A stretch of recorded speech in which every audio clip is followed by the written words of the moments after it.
So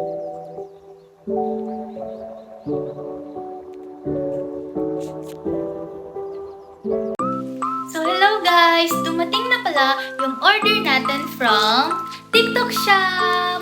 So this time guys, samahan nyo ako mag-unpack nito.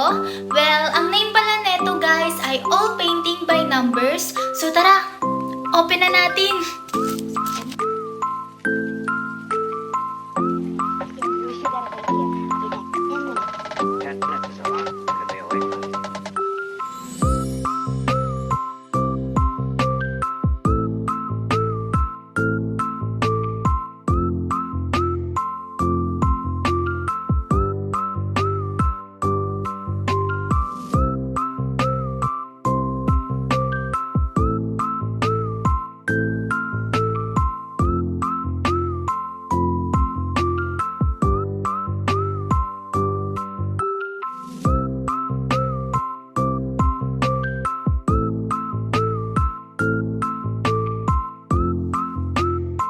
So, ayun na nga guys. Ito na po pala yung ating All Painting by Numbers. And actually guys, 4 na po pala tong binili ko.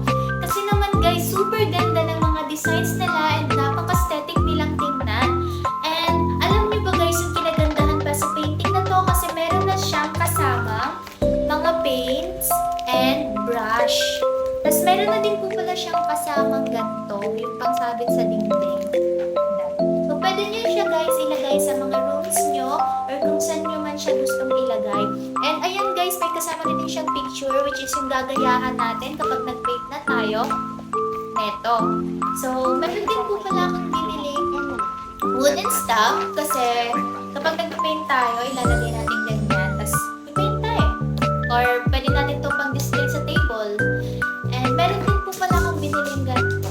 Kasi, para sa kapatid ko, kay Jonah, kasi gustong-gusto niya talaga yung ganito, yung dinidikit. Mga beads po pala yan. Ayan, tapos ididikit niyan dito. So, ayan, binilhan ko na din siya kasi matagal na din siya nag-request ng ganito.